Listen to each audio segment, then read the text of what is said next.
حقائق T V میں آپ کا میزبان احسان بٹالوی۔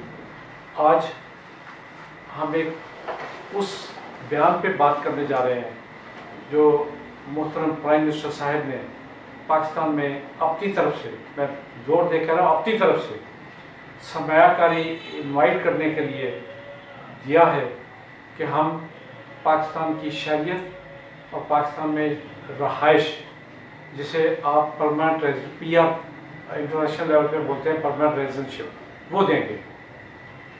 جو بندے بھی سرمایہ کاری لائیں گے ان کے لیے یہ پی آر اویلیبل ہوگی۔ رائے صاحب، آپ سینئر صحافی، سینئر اینکر اور بہت جانے پہچانے تجزیہ کار ہیں، آپ کا تجزیہ اس بارے میں کیا کہتا ہے؟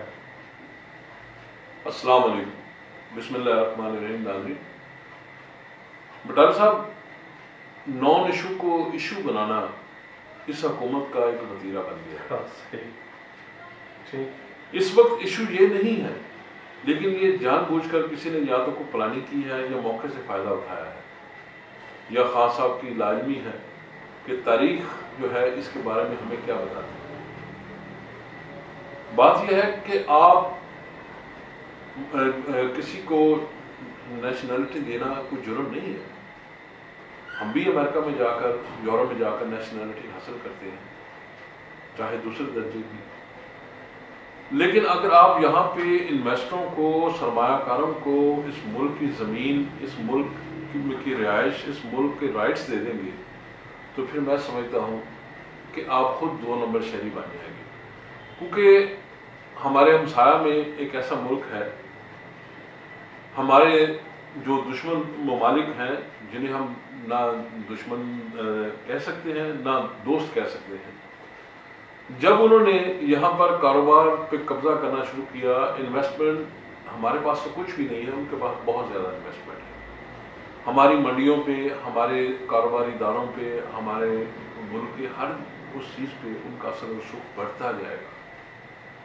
پاکستان عالم اسلام کی پہلی ایٹمی قوت ہے، سب سے بڑی فوج رکھتی ہے، اور میں سمجھتا ہوں کہ بدقسمتی سے سب سے زیادہ دشمن بھی ہمارے ہیں، کچھ سامنے ہیں، کچھ چھپے ہوئے ہیں۔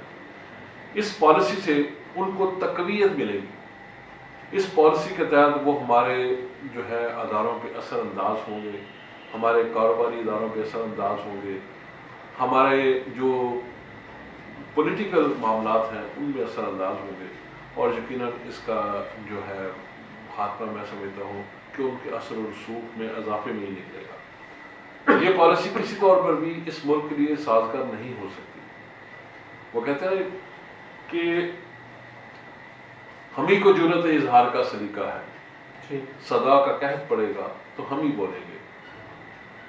ہاں صاحب، آپ نے ابھی تک ایسی کوئی پالیسی بھی نہیں اپنائی جس سے اس غریب قوم کا فائدہ ہو۔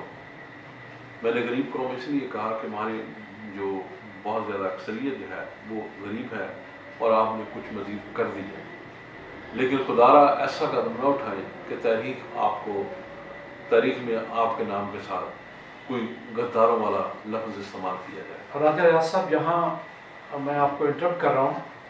ہم نے جائزہ یہ لینا ہے کہ جب افغانستان میں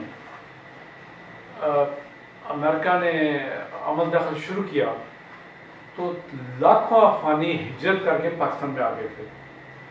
40 لاکھ کے قریب افغانی آج بھی پاکستان میں موجود ہیں۔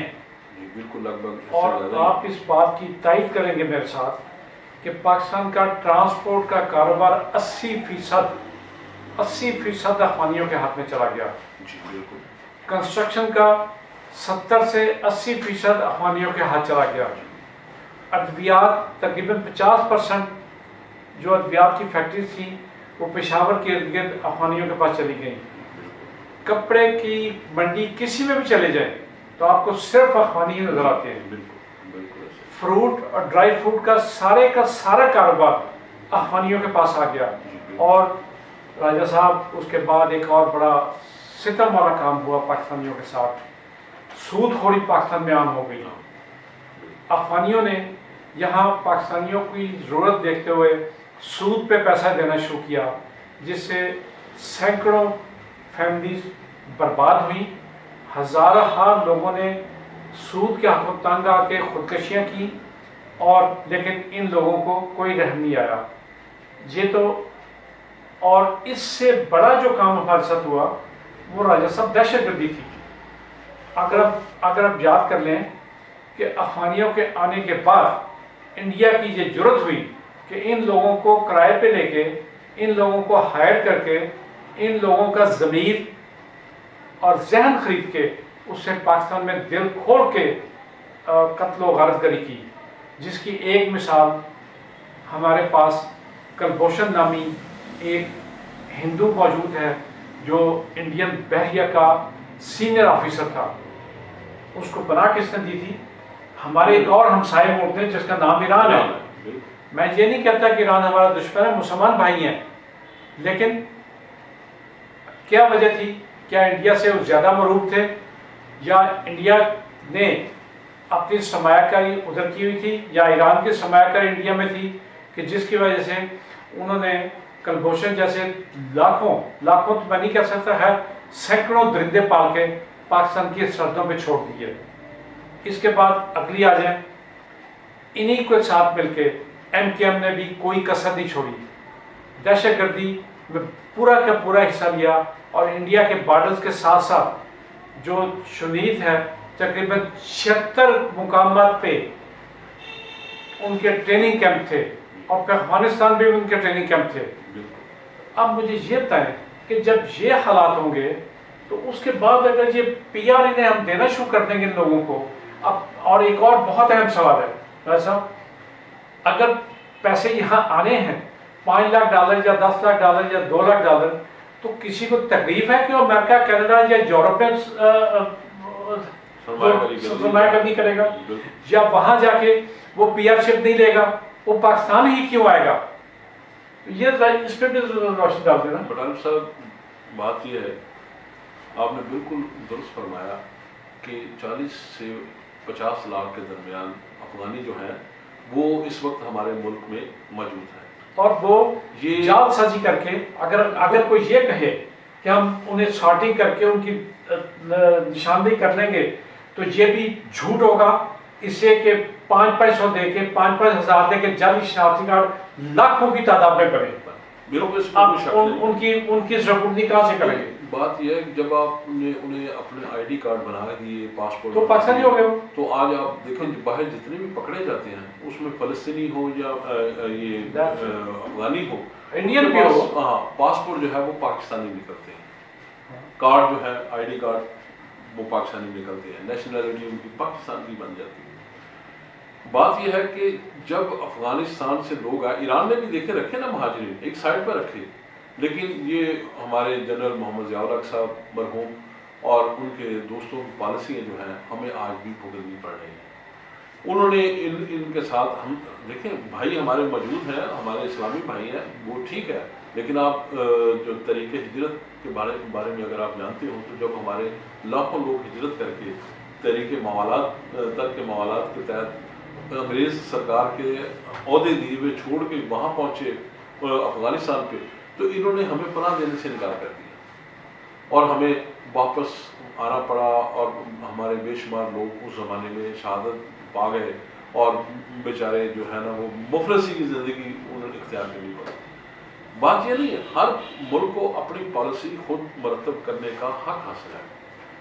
آپ نے جیسے کہا ٹرانسپورٹ، میں سمجھتا ہوں آپ صرف ٹرانسپورٹ یا منڈی یا کپڑے کی مارکیٹ نہ دیکھیں، میں یہاں لاہور میں آپ کو بڑی اچھی مثال دیتا ہوں، یہ شادمان مارکیٹ آپ دیکھ لیں، سب سے پہلے یہاں پر جو اس پر یہاں پہ شروع ہوا تھا، یہاں کوئی دکان نہیں تھی، یہاں ہمارے بھائی مخدوم بھائی جو پشاور سے ہیں وہ آیا کرتے تھے، وہ ان سے کپڑا لے کر ہمیں یہاں ادھار دے کے جایا کرتے تھے، لیکن ایک ہماری بھی عادت جو ہے وہ غلط تھی، ہم ان سے ادھار کپڑا لے کے پھر انہیں واپس دینے میں لے تو لال سے کام لیتے تھے۔ انہوں نے اس کے مقابلے میں یہ پالیسی اڈاپٹ کی کہ یہاں مل کر ایک دکان خرید لی جائے اور وہی یہاں پہ ریکوری کرے۔ یہ جسمانی طور پر اور اسلحے کے طور پر آپ کو پتا کہ یہ لوگ مشہور ہیں۔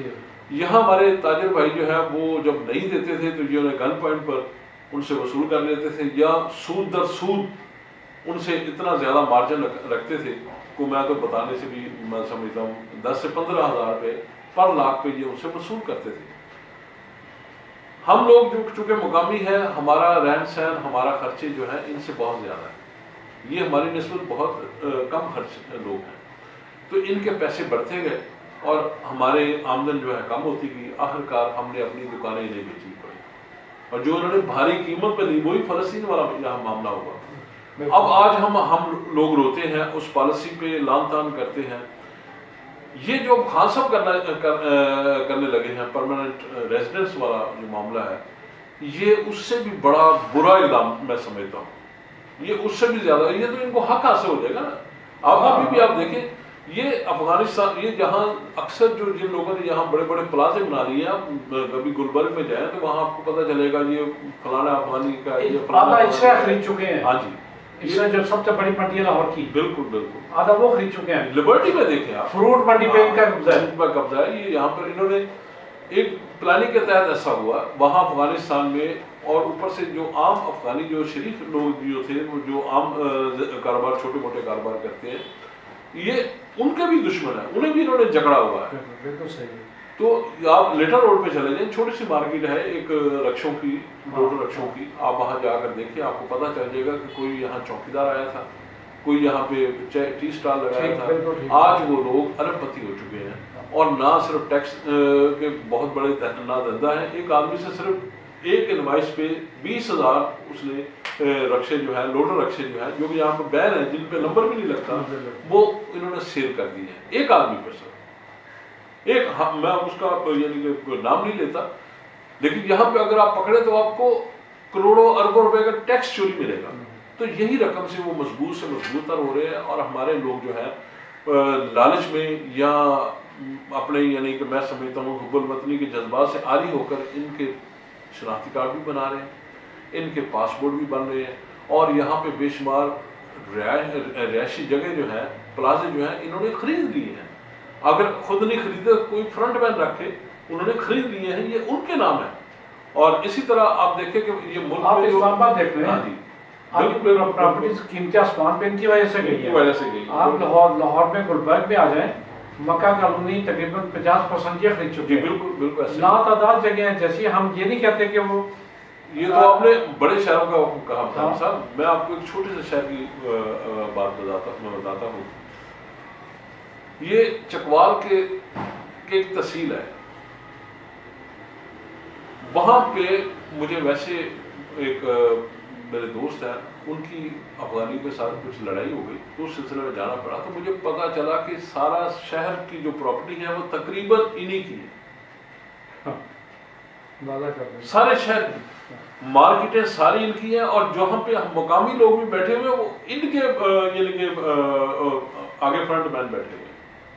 تو آپ اس سے اندازہ لگائیں کہ یہ دور دراز کے شہر جو ہیں، یہ دور دراز کے، وہاں پہ ان کا یہ اثر و رسوخ ہے. اور راجہ صاحب ایک امپورٹنٹ پوائنٹ یہ، کل کو اگر یہی دہشت گردی کے اڈے میں کنورٹ ہو گئے تو تقریباً ہر شہر اور ہر قصبے میں یہ لوگ بیٹھے ہیں، تو ہم کہاں جائیں گے؟ آپ ٹی ٹی پی کا سدباب کیوں نہیں کر سکے؟ ان کا سدباب نہ کرنے کی بڑی وجہ یہ وہی لوگ ہیں، انہی کی رشتہ داری ہیں، انہی کی، یہ انہیں پناہ دیتے ہیں، وہ ان کے لیے کام کرتے ہیں. اور جب کوئی یہاں مقامی آدمی جو ہے ان سے اکڑتا ہے یا کسی بات پہ کوئی بات جھگڑتا ہے، حق بات پہ ہوئے، تو یہ انہی کی مدد سے انہیں ڈراتے. یہ ایک چین ہے. آپ یہ نہیں کہہ سکتے کہ وہ ٹی ٹی پی کو پیسے کہاں سے مل رہے ہیں، ٹی ٹی پی کو افرادی قوت کہاں سے مل رہی ہے، ٹی ٹی پی کو دن بدن اتنی طاقتور بھی ہوتی جا رہی. آپ کے جو باجوڑ کے علاقے جو ہیں، جو جنہیں ہم علاقہ غیر کہتے تھے، آپ وہاں جا کے دیکھیں مقامی لوگ روتے ہیں. جو مقامی ہمارے پاکستانی بھائی، پختون بھائی ہیں، وہ تو رو رہے ہیں. راج صاحب ہمارے پاس وقت کی کمی ہے، آپ کو پتہ ہے یوٹیوب پہ ہمیں لمیٹڈ ٹائم ملتا ہے. تو آج آخر پہ صرف ہم اس حکومت کو، جس کی سربراہی عمران خان صاحب کر رہے ہیں، ان کی خدمت میں دستبستہ عرض پیش کرتے ہیں کہ خدارا پاکستان کو اس قابل چھوڑ دیجئے کہ یہاں شریف آدمی بھی رہ سکیں، اور جو بزنس کرنا چاہے وہ آزادی سے بزنس کر سکے. بہت شکریہ آپ کا. اللہ حافظ.